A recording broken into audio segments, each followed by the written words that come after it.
In Hjalmar Arthur's home in Finnmark, right up in the northern tip of Norway, breakfast is an important meal. There are always eggs, of course, but lots of other things on the table as well, if you've time to eat them. Fish cakes made in your father's factory, cold reindeer steaks, fillets of delicious raw herring that your mother has pickled with sliced onions, and lots of other good things. But today Hjalmar has no time for any more, for he doesn't want to be late for school. On this side of the fjord there are only 2 houses, and of course the small fish factory down near the quayside where the fishing boats tie up.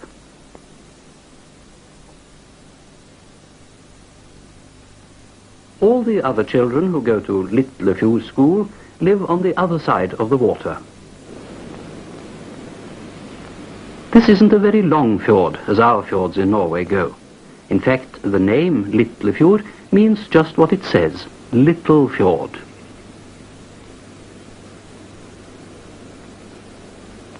But it's nearly a mile across, and Hjalmar, who is 8 years old, has to row himself over to the other side in order to get to school.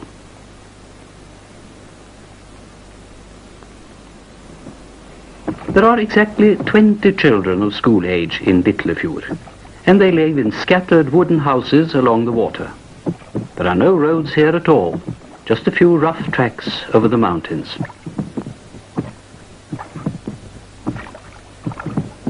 That white house over there is the school. Hjalmar doesn't have to make this journey every day.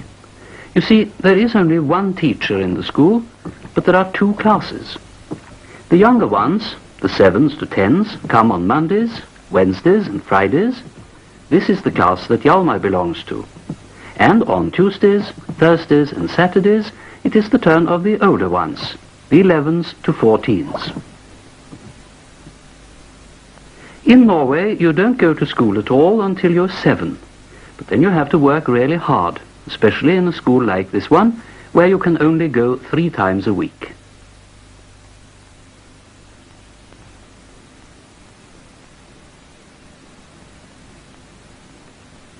Hjalmar doesn't seem to be in quite so much of a hurry now that he's nearly there, does he?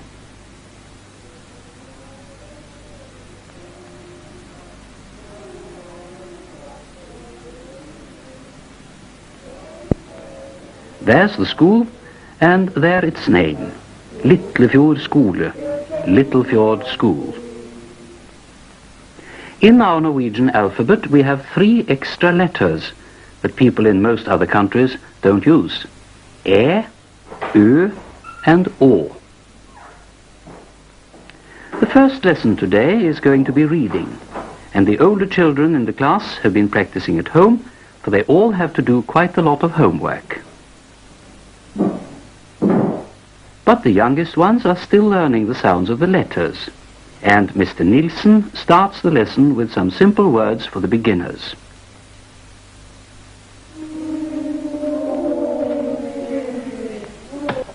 Mor, that's our Norwegian word for mother.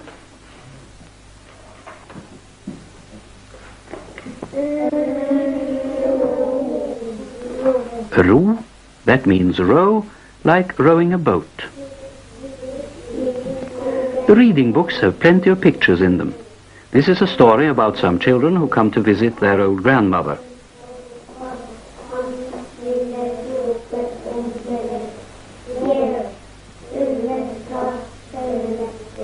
Hjalmar Arthur can now read quite well. Annie Mathisen is also 8, and she's reading one of Aesop's fables about a shepherd boy who thought he would play a joke on the village people. He shouted out that the wolf had come, and everybody ran up to help him, but there was no wolf there.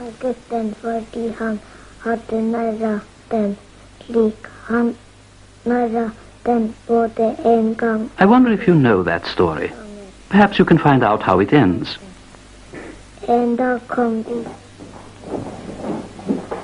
The morning lessons are over, and the children are eating the lunch they have brought with them before going out to play. The schoolroom is kept warm by a large stove at one side of it, a useful place to put your orange peel.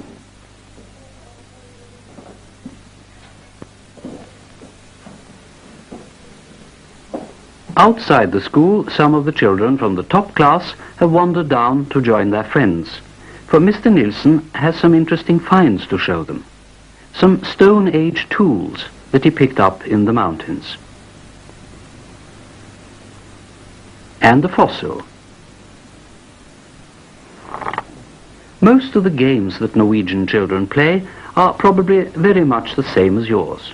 We call this one å hoppe paradis. What do you call it? But I wonder if you know this one. You all hold hands in a ring, except for one person, and then you tangle yourselves up into a very complicated knot, without letting go your hands, of course. The person whose turn it is to unravel you sometimes has quite a difficult task.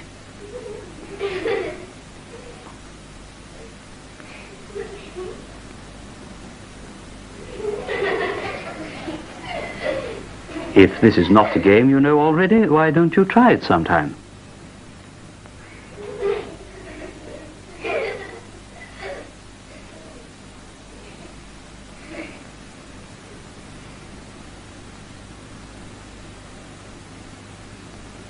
We have lots of singing games in Norway.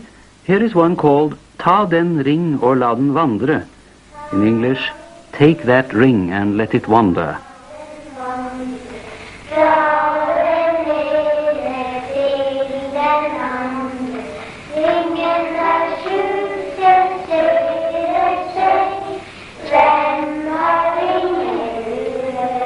Who has the ring? Is it Wenche? Idar? Björn? Yes.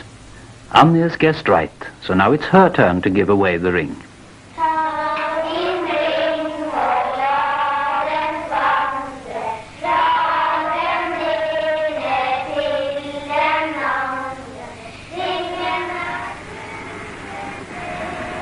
While Hjalmar and his friends are at school, Hjalmar's mother is having a washing day. If you keep a pet dog in Norway, you must have a dog license. But Bamse is a working dog. He keeps the reindeer from trespassing from the mountainsides into the village, so he doesn't need a license. Perhaps if we're lucky, we may later on see some of these reindeer that roam over the mountains. Trond and Arnfinn are on their way to look for them now. But first they are going to meet Hjalmar Arthur, who has now come home from school. Trond and Arnfinn are a few years older than Hjalmar, but the three boys are close friends and often go climbing together up these strange cliffs with their thin, flat layers of rock.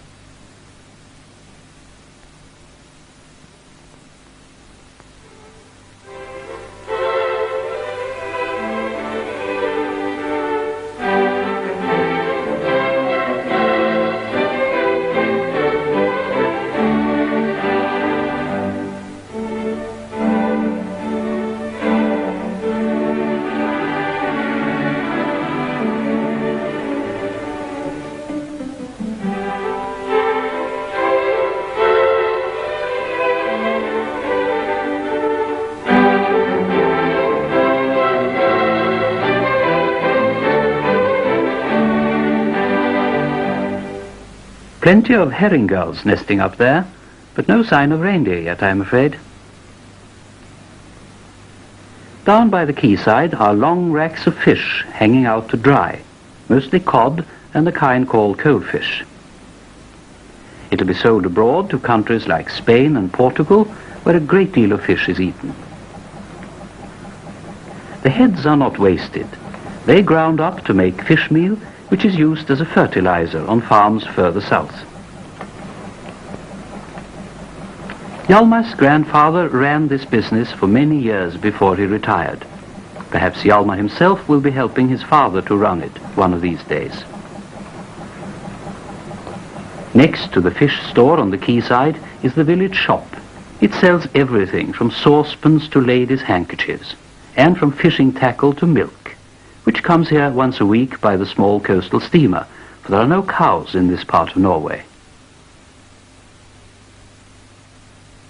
Sometimes a family of Lapps will come to Lillefjord for a shopping visit from their own village.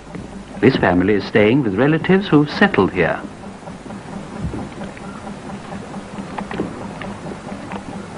Many of the Lapps are fisher folk, but some still tend their great herds of reindeer and roam with them over the mountains.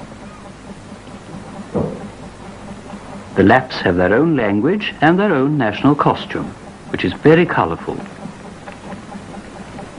Most of the Lappish people live up here in Finnmark, but some live in northern Sweden and some in Finland and Russia.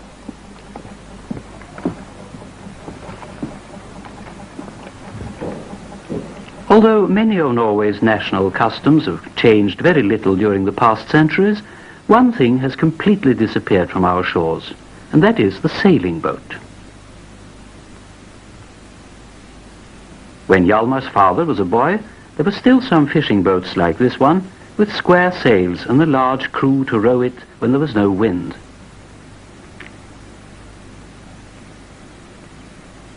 How different from the modern small diesel fishing boat, which can be handled easily by a couple of men.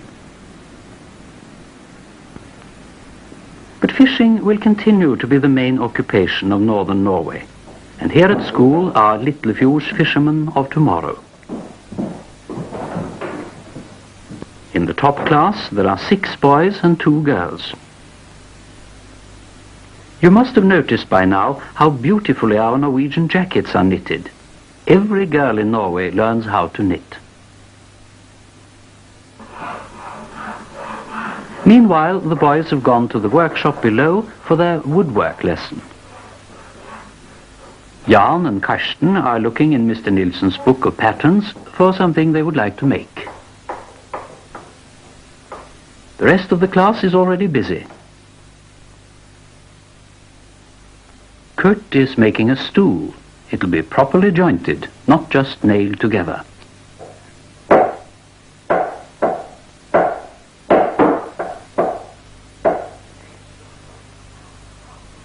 Knut, Trond and Arnfinn are making models. Arnfinn's father is the skipper of the fishing boats that we've seen over by the quayside, and Trond's main interest is also in boats.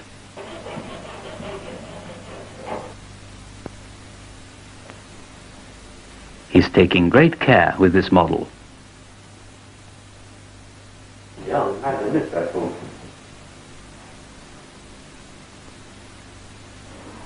At the other end of the woodwork room is an exhibition of some of the things that the boys have made during the past year.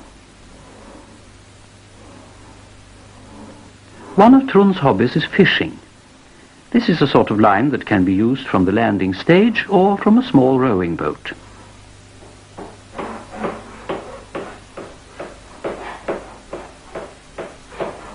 The boys sometimes work with other materials besides wood. Do you know what this is? It's one of the antlers of a reindeer, and Arnfinn has carved parts of the other antler to make this little knife and fork, just like the ones that the Lapps use. That reminds me, we still haven't seen our live reindeer, have we? But look up there. On the mountainside, just behind the school, a small herd has come down to graze. They're still some distance away, but if we're careful not to frighten them, we might climb up for a closer view.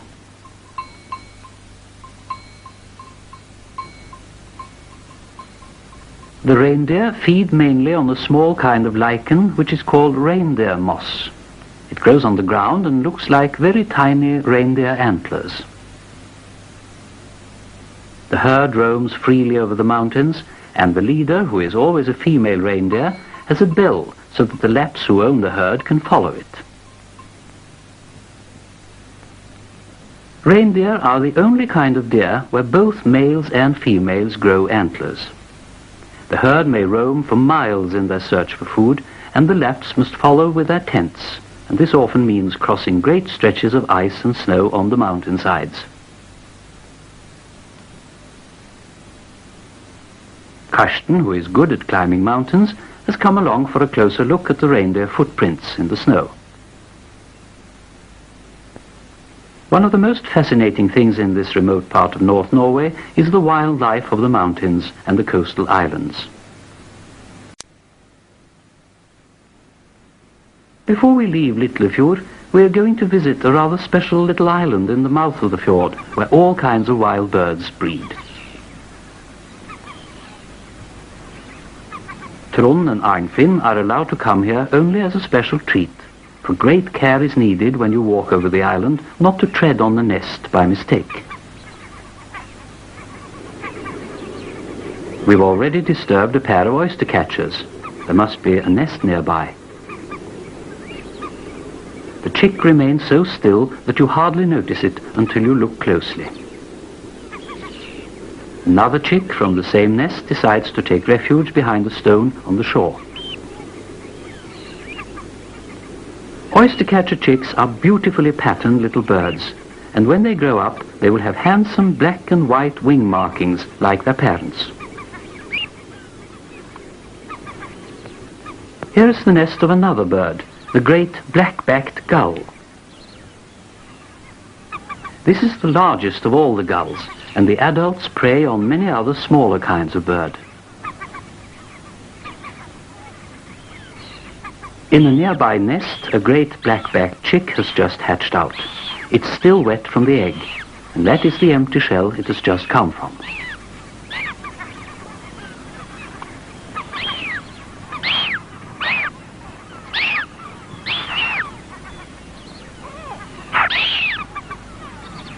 There are scores of great black-backed gulls' nests on the island. Here's another with a slightly older chick, and an egg which is just beginning to hatch. The chick inside seems determined to make himself heard. His older brother is answering him.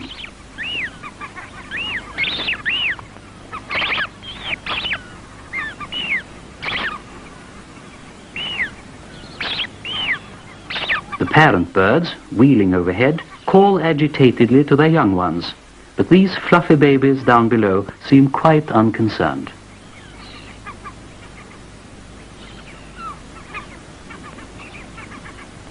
Trond has been exploring the seashore, and he's found the nest of a little bird that isn't really a seabird at all.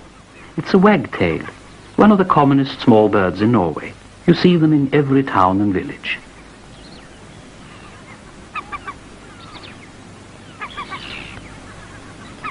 Many years ago there was a churchyard on this island, and in the shelter of this ancient stone tomb an eider duck has her nest.